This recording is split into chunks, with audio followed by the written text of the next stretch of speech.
Сәлеметсіздер ме балалар? Дүниежүзі тарихы 5-ші сынып. Сабақтың тақырыбы Ежелгі Мохенджо-Даро қаласы қалай жойылып кетті.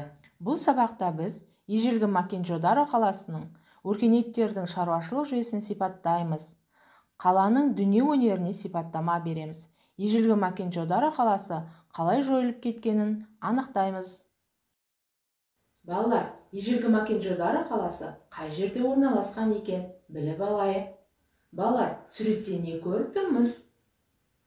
Жарайсыңдар балалар.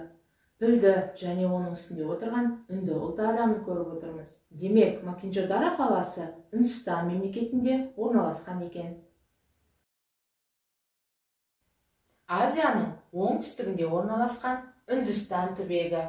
Бұл жерден екі ірі өзен, Ганга және Үнді өзендері ағып өтеді. Ең ежелгі қалаларды археологтар Үндістанның алғашқы тас ғасырына тән бірнеше қоныстарын зерттеді. Тас ғасырының соңында өзен бойын мекендеген адамдар шаруашылығы жетіле түсті. Дәл осы кезде Үндістанда алғашқы және ірі елді мекендер пайда бола бастады. Біздің заманымыздан бұрынғы 2000 жылдықтың басы еді. Хараппа және Мохенджо-Даро қалалары Үнді өзен бойынан табылды. Хараппа қаласындағы археологиялық қазба жұмыстарын 1921 жылы үнді археологы Дайарам Сахни жүргізді. 1922 жылы Мохенджо-Даро қаласын Рахалдас Банержи зерттеген.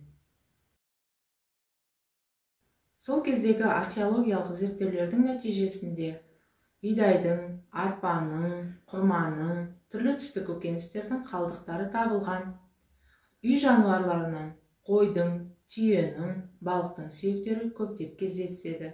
Кейбір мөрлерде мүйіз тұмсық, пілдің суреттері табылған. Мұның бәрі мал шаруашылығының дамығанын дәлелдейді. Металдардан алтын, күміс, қорғасын, қалайыны тапты. Сол кездегі кең айырбас сауданың болғандығын байқатады. Керек заттарын осы металдарға ауыстырып отырған. Қала орындарынан тұрмыстық заттарды, еңбек құралдарын және де әшекей бұйымдарын тапты. Ал енді балалар, осы суреттерге қарап 4 сөйлем құрап көрейік. Сендердің де құраған сөйлемдерің осы сөйлемдерге сәйкес келгеніне сенімдімін. Сол заманда Мохенджо-Даро ірі қалалардың бірі болған. Қала ортасында билеушінің сарайы алып қамал тұрды. Қамал сыртында кең тура көшелері орналасқан аудандар болды.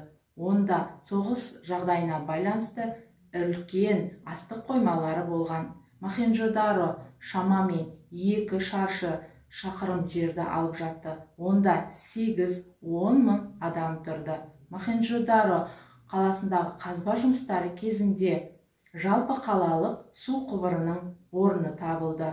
Балалар, қазіргі таңда да күнделікті өмірде ыстық және салқын суларды осындай су құбыры арқылы пайдаланып келеміз.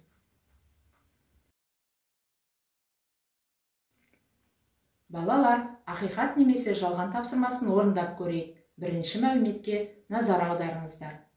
Мохенджо-Даро қаласын 1921 жылы үнді археологы Дайарам Сахни зерттеді. Жалған немесе ақиқат? Ойланайық. Әрине, жалған. 1922 жылы Рахалдас Банержи зерттеген болатын. Екінші мәліметке назар аударайық. Мохенджо-Даро қаласын шамамен 2 шаршы шақырым жерді алып жатыр. Онда 8-10 мың адам өмір сүрді. Ақиқат немесе жалған? Ойланайық. Әрине, ақиқат.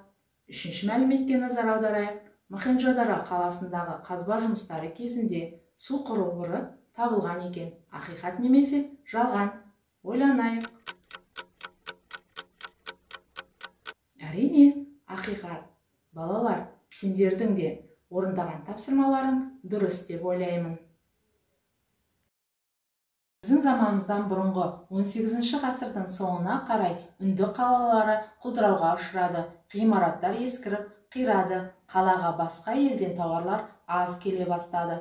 Ғалымдар үнді алқабындағы ежелгі қалалардың құлдырау себебіне бірнеше болжам айтуда. Біздің заманымыздан бұрынғы 2000 жылдықтың екінші жартысында солтүстік Үндістан аумағына ари тайпаларының басып кіруі, үнді өркениеті еліктері табиғи ресурстарды дұрыс пайдаланбауы салдарынан жойылып кетті деген мәліметтер бар. Ғалымдар өрт салдарынан қатты қирағаны қаланың және де бірде-бір қабірдің табылмағаны жайлы айтуда. Осыған байланысты қала өлілер тобы деп аталып кеткен екен. Балалар, келесі тапсырмада Мохенджо-Даро қаласының жойылып кету себебін анықтап көрейік.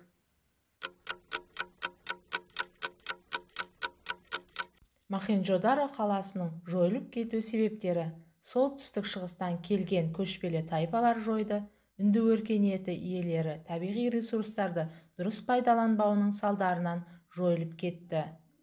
Балалар, сендер де дұрыс жауап таптыңдар деп ойлаймын. Балалар, бүгінгі сабағымызды қорытындылай келе, Хараппа, Мохенджо-Даро қалалары сияқты Қазақстан аумағынан да моңғол шапқыншылығы кезінде моңғолдарға қарсылық білдіргені үшін Отырар, Сығанақ, Ашнас қалалары жойылып кеткен екен. Демек, біздің Қазақстан аумағынан да осындай ежелгі ірі қалалар бар екен. Балалар, бұл тақырыптар жайлы Қазақстан тарихы пәні бойынша алдағы сыныптарда өтетін боламыз. Осымен бүгінгі сабағымыз аяқталды. Сау болыңыздар, балалар.